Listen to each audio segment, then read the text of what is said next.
Hi there, I'm Jeremy Clark. I'll be presenting our Systemization of Knowledge paper called Securing Email. This is joint work with my co-authors who are listed alphabetically. So Paul Van Orschott, Scott Ruoti, Kent Siemens, and Daniel Supala. Now, unlike my co-authors, some of them have worked on secure email for multiple decades. I started off as a grad student. I was very naive. I had a very primitive view of secure email. It looked something like this. On one hand, you had PGP, and if you used PGP, that was great. You were secure.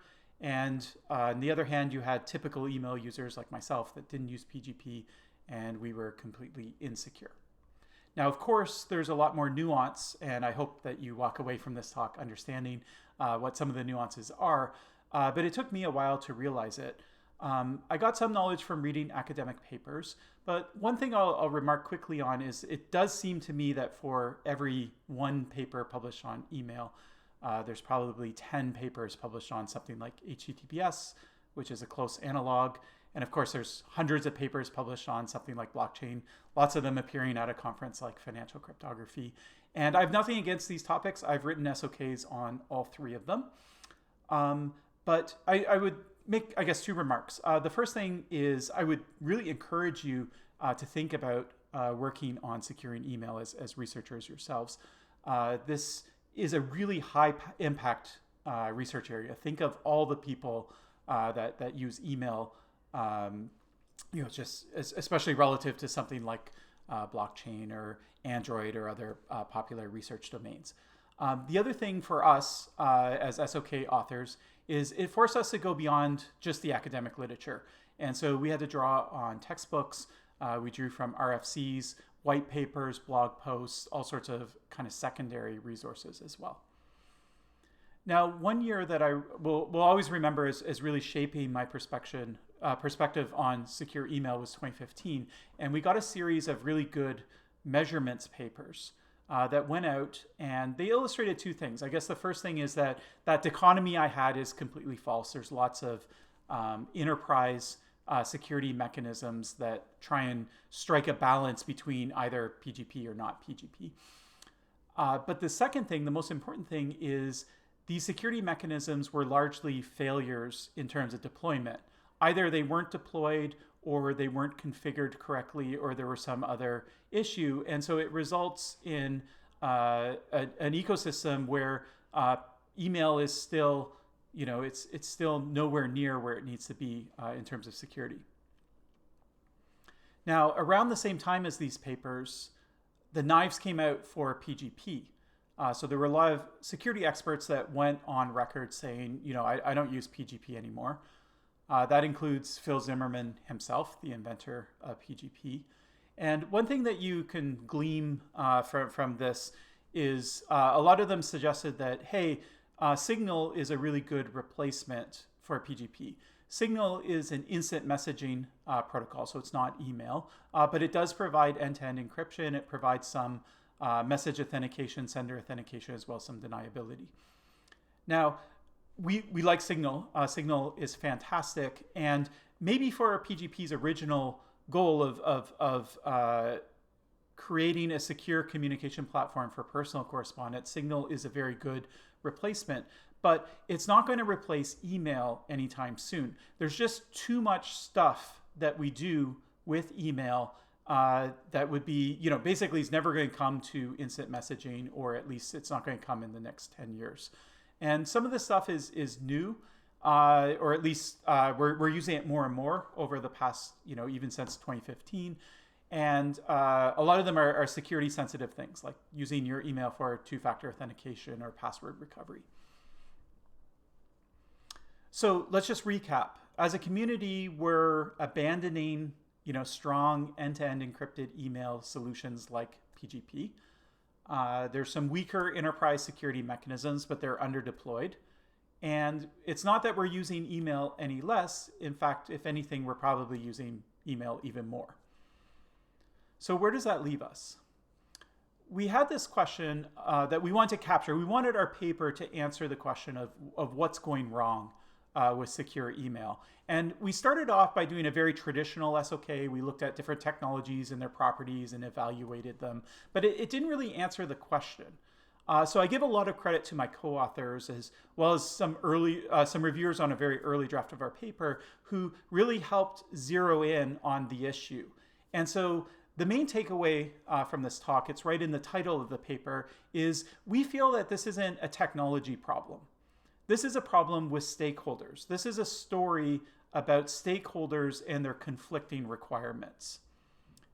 To illustrate this, the main deliverable of our paper is this chart. So we try to sort of concisely, in a really clean way, capture this so it's easy to read, but still it doesn't lose all the nuance and the details of what's going on. And so this looks kind of like a traditional evaluation framework you might see in an academic paper, but it's different because the rows here aren't technologies. The rows are stakeholders. And the cells in the table represent their priority for various properties that are defined by the columns. And I'm excited about this table, not just because I think it does a really nice job of capturing the story behind secure email, but I think this is also useful in lots of other domains. So if you're a researcher watching this, you might consider doing this type of analysis in your own domain. Now, what I'm going to do is I'm going to go through the rows in a fair bit of detail, and I'm just going to give you some highlights from the columns, some of the points that my authors and I feel are the most important. Now, you don't have to read all the text on this slide, but this just provides a list of the stakeholders. And what I want to emphasize is we call them actually key stakeholders, meaning that they're representative of the actual kinds of stakeholders. So not every stakeholder you can think of is explicitly listed, but what we think is that their priorities are going to align with one of these 7 key stakeholders. Okay, this list we arrived at after lots of discussion amongst ourselves and reviewing the literature and things like that. And I'll illustrate this with an example. So you don't see government explicitly listed, but government looks a lot like an enterprise organization. Their sort of priorities are aligned, except for there's the case of national security, intelligence, and law enforcement. And then we have a category for that called enforcement. And the enforcement category captures the priorities for what they want email to look like for the people that they're doing the investigations of. It's not their personal, sort of perspective as the investigators themselves. The investigators themselves, they're sort of captured by, say, privacy enthusiasts or even vulnerable users. So there is a way to slot something like government that's pretty complicated into these existing key stakeholder categories. Okay, so I'll go through them one by one. I'll tell you what they are, and I'm not going to talk about their priorities yet. We'll talk about that later in the talk. But what I'm going to do is I'm going to show you some of the technologies that they use or have been proposed for their use or that are aligned with their priorities, just so that we get a kind of lay of the land. It's going to be a whirlwind tour. Lots of details are left for the paper, but I'll try and just highlight some of the main technologies. So email service providers are the organizations that provide email services to industry and the public. A typical flow of email looks something like this. So you can see numbered 1, 2, and 3. Someone sending an email to their mail server forwarding it to the recipient's mail server, and then the recipient pulling it down from the recipient's mail server. And at step 4, things get a lot more complicated when you start forwarding emails and distributing to mailing lists and that type of thing. Now, the main technology that aligns with email service providers that they provide is some form of encryption for this system diagram. And we call it link encryption because it's not end-to-end encryption from the sender to the recipient. What it does is it provides a secure tunnel, for example, between the sender and their mail server, or along the path from the sender's mail server to the recipients. But the sender's mail server itself will decrypt it, look at it in plain text, and then repackage it for further transmission. So it's sort of a link-by-link form of encryption. We say it's opportunistic because you have to reach the true recipient's mail server And if you don't, if it's intercepted, then basically you can break the link encryption. So it's not secure against an active man in the middle. In fact, what they would do is just not even turn on encryption in the first place. If you're able to receive it, you can make that connection somewhat sticky for future interactions. You're retrieving the public key from the recipient mail server's DNS record. And the encryption itself, it doesn't cover everything. So there's, you can see the paper for the kind of header fields and things like that that end up getting encrypted and the meta information that doesn't, which is also relevant. There's a kind of analog to signatures. And so in this model, it's kind of a light authentication called domain authentication, or DKIM. And the idea here is that the sender's mail server, they'll advertise their public signature key, signature verification key in their DNS record. And anyone who receives mail from the server will basically be delivered a signature that lets them verify that, yes, this is an email from, say, @company.com. You don't know that it's specifically from, say, Alice@company.com. And you certainly don't know that it's Alice, like the individual that you met at some key signing party last week. You can also take various policies and you can put them in your DNS records as well. Now, I'm not going to go through the details. Once again, refer to the paper, but I'll make two high-level points. The first is that these technologies, and there's more, these are the three main ones, but there's more technologies here. They're really a patchwork. Okay, they weren't designed with a sort of unified. Even DKIM and SPF don't work well together, and that's kind of why DMARC exists in the first place. And if you want to see a really good illustration of this, I'll refer you to a recent paper that was at Usenix Security that showed all sorts of things that go wrong between different policies or different extensions to the basic secure message transfer protocol, and how different implementations, parsing differences and things like that can lead to all sorts of disastrous consequences. The other thing I wanted to do is just zoom in a bit on the fact that all three of these technologies are relying heavily on DNS. If DNS doesn't work right, all bets are off. And so what that means is not only the obvious thing, the mail servers have to be able to fetch the correct records from DNS. So that's where DNSSEC could step in. But you have to also ask, how do the correct DNS records that contain all these keys and things, how do they end up in DNS? And that can be protected by something as little as a username and a password. Okay, and if your DNS record gets hijacked, basically all of these technologies will fail. So not only will the adversary redirect your mail, you're not going to have any of these security provisions. Whereas if you did use an end-to-end encryption or digital signatures, you would still have protection even if your mail ends up redirected to a malicious email server. Now, another thing that email service providers, they're expected to provide, users expect them to provide, is some sort of filtering. And so this is another goal that sort of aligns with why they want link encryption, is because if you're going to filter for malware, phishing, emails, spam, that type of thing, you need to see plain text, or at least it's infinitely easier if you have access to plain text email. Now, just to summarize the whole state of the world, there's a nice quote from this paper that says, the global email system provides some protection against passive eavesdropping, limited protection against unprivileged peer message forgery, and no protection against active network-based attacks. The next stakeholder is enterprise organizations. So these are large organizations, both in government and industry. SMIME's the main technology that aligns with them. So this provides digital signatures. It provides end-to-end encryption. It uses your traditional certificate authority system. Some enterprises will also host public key directories.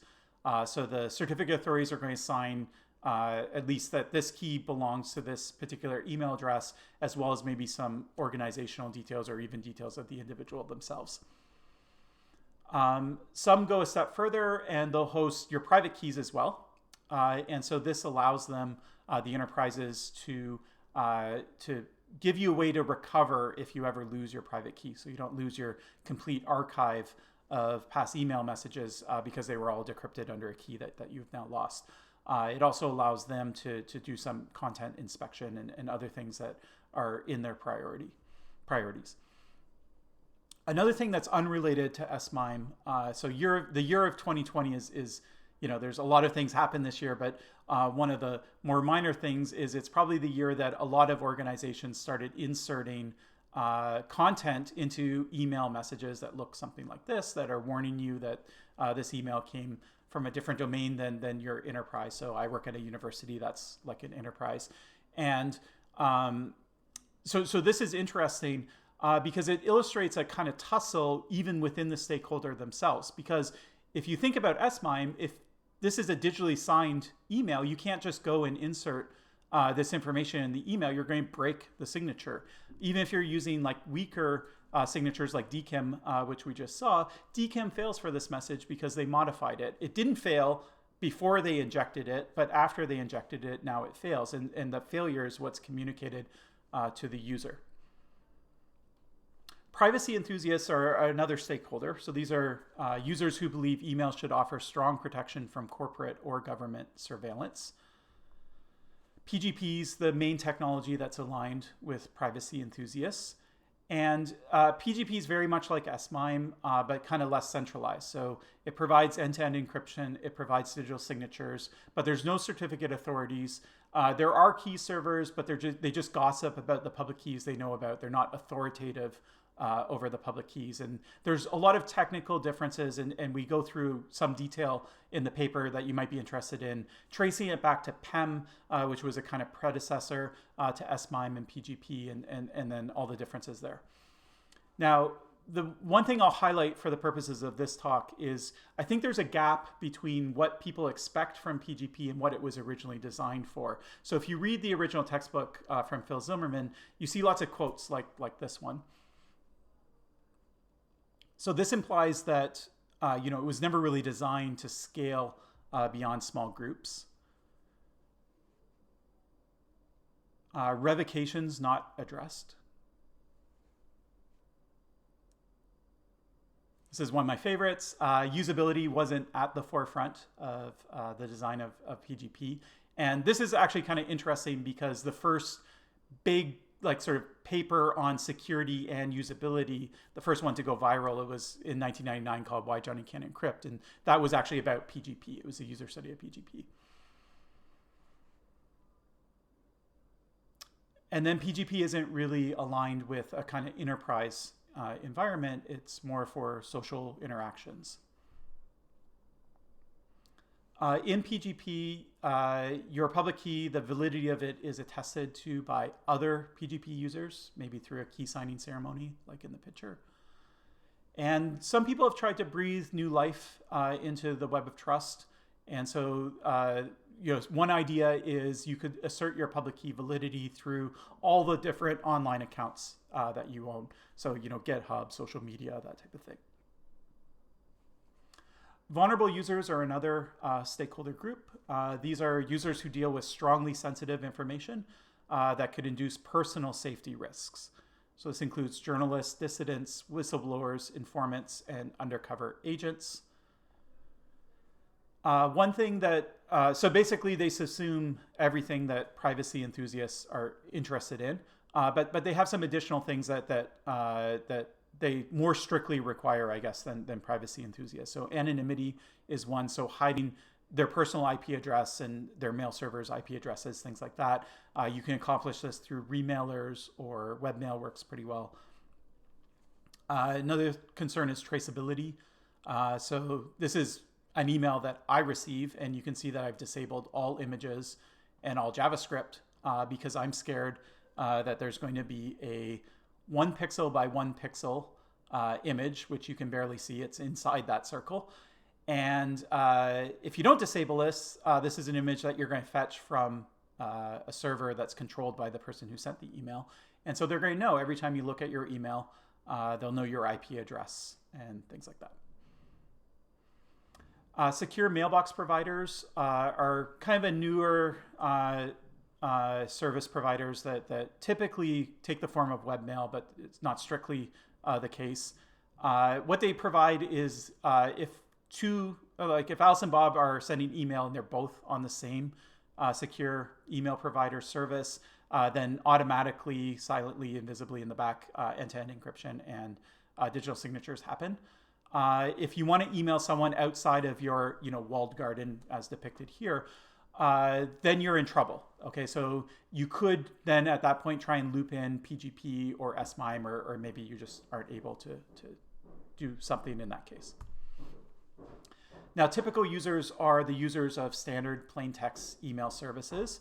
And there's lots that we can say on typical users. The one thing that I'll pull out in this talk is usability is obviously a big issue. A lot of my co-authors or all of my co-authors are experts on usability. But usability is necessary, but it's not sufficient. So it's not, the failure of secure email isn't just because the systems aren't usable. It's also, so this is a paper where they found statistical support for 4 assertions of why users don't actually use secure email. And a lot of it comes down to users don't actually perceive the risk of using insecure email. And if they did perceive the risk, they're not sure how to proceed. And even if you set it all up for them, they wouldn't feel very confident about using the system. Okay, enforcement is another stakeholder.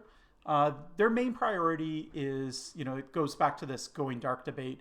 And so they want to ensure that they have hooks into information systems that allow them reliably to recover plain text when they need it. Okay, this is a much bigger issue than email. It touches on all sorts of different aspects. And the opponents of law enforcement on this particular policy issue argue that if you allow them, exceptional access in all cases, then you're going to end up with systems that are weaker. Either they're more complex, so they're perhaps more exploitable, or they're vulnerable to targeted attacks, untrustworthy service providers, disillusioned employees, or regulation sort of creeping over time towards becoming more evasive. Okay, so that was a whirlwind tour. I apologize for how fast it was, but I want to spend some time on the actual stakeholders and their priorities now. So we'll go back to this chart that we came up with. And the first thing we did was a kind of loose clustering.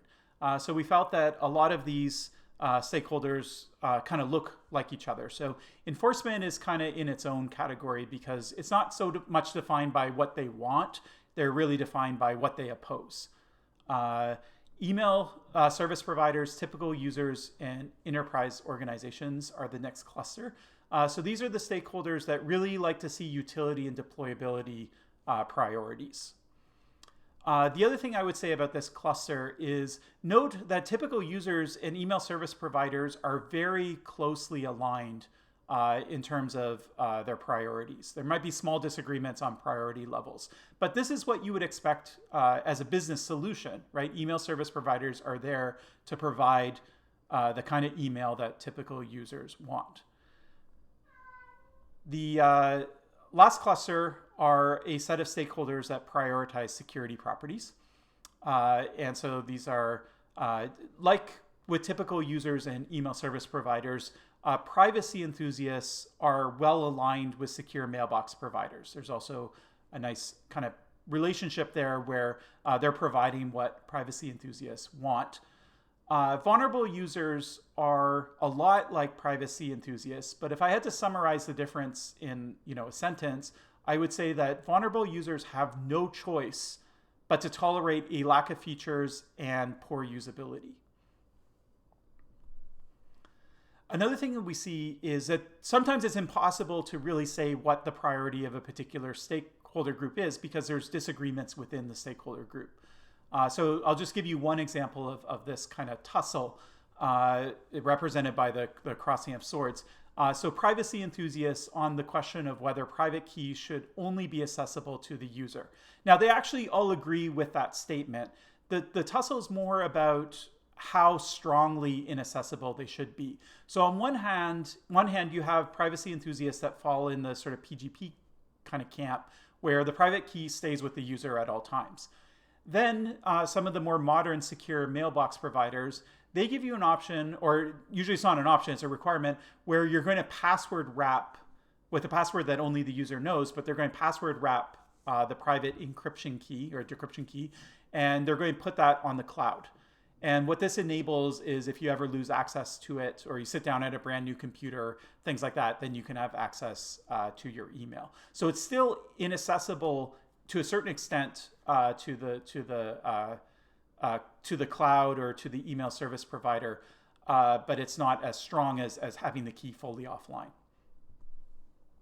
Another thing that we find are high conflict priorities. And so we define a high conflict priority as a particular priority where at least one stakeholder fully supports it. So that would be like a dark gray square. And another stakeholder strongly opposes it. So that would be a red skull and crossbones. And so you can see that in our analysis, we find 4 of these properties. I'll just talk about one of them, the first one. So this is whether or not the secure email solution should prevent exceptional access. So as we talked about already, enforcement, exceptional access is a pillar of law enforcement lobbying. Enterprises also want it. The reason they want it is actually for internal inspection of emails. So they want to track their proprietary data, make sure it doesn't leave the organization. And if there's some incidents that require investigations, they want to be able to go in and open up emails. Typical users are divided on this topic. It basically comes down to their political opinions. And vulnerable users are joined by privacy enthusiasts and secure mailbox providers in wanting to prevent exceptional access, or they're in opposition to exceptional access. So this column can actually be summarized pretty nicely with just a real life incident. So consider the case of Lavabit. Lavabit is a secure mailbox provider. And DOJ, the US Department of Justice, which would be an enforcement stakeholder, they came to Lavabit and said, hey, we want the private keys of Edward Snowden. Edward Snowden is a vulnerable user. And Lavabit fought this, and they were joined in legal opinion by, say, EFF. So EFF is it would be an example of a privacy enthusiast. Okay. Now here's the question for you. So the question to think about is, let's say you took someone from the DOJ, you took someone from the EFF, you took Edward Snowden himself, and maybe someone from corporate America. You stuck them in a room, locked the door and said, come out when you've designed a secure email system that all of you agree to and that is aligned to all of your interests. Right? So that seems highly unlikely that will ever happen. And that, in a nutshell, is the problem with one of these secure email technologies becoming sort of dominant or widely deployed and used across the board. Now, we have lots more analysis of this table in the paper itself. I regret that I can't take more time to walk you through even more of the details, but I strongly refer you to the paper. So I'll leave you with some of the key takeaways. So what did we learn after this big, long exercise? So as I've argued, we don't see that there's going to be a one-size-fits-all solution. Another thing we saw is that most of the consumers of secure email technology are serviced by some provider, but vulnerable users don't seem to have that provider. So they seem to kind of fall through the gaps. And it's not to say that there aren't, sort of research efforts or various technologies to support them, but there isn't a strong emphasis on providing for their needs. So that's an interesting area for future work. Secure messaging, I've argued in this talk as well, is only a partial answer to secure email. The PGP Web of Trust model never really succeeded, and we suspect that it will remain unsuccessful going forward. We argue that in the paper. And we also see some room for incremental improvement. The last thing I'll talk about are some of the research directions that we outline in the paper. And I don't have time to go through all of them, so I'm just going to pick the very last one and spend a few words on it. So this is called Archive Vulnerability. And this one's interesting to me because if you ask a non-academic, hey, go do what we did. Go review what everyone's saying about secure email over the last couple decades. And as a non-academic, they might go to the New York Times. Okay. Now, you might have to think a bit, but secure email is actually a topic that's been in the media and it has been in the press. There were big stories about politicians using private email servers instead of government email servers. But there's one other story that's even bigger, and that's that there were these massive email leaks. So the DNC, Sony, and lots of other organizations. And so this is an interesting issue because the idea of permanently storing every single email you ever sent and received probably wasn't envisioned when security protocols were designed for email. And there's this huge gap between a real world problem that's consistently in the news and the kind of research subjects that academics or industry work on. So that's one example of a future research direction that we think is interesting, and there's some more if you go and refer to the paper. So I thank you for your attention, and you can reach out to us by email. Our emails are listed on the paper itself, and we're happy to hear any comments that you might have or answer any questions that you have. Thank you.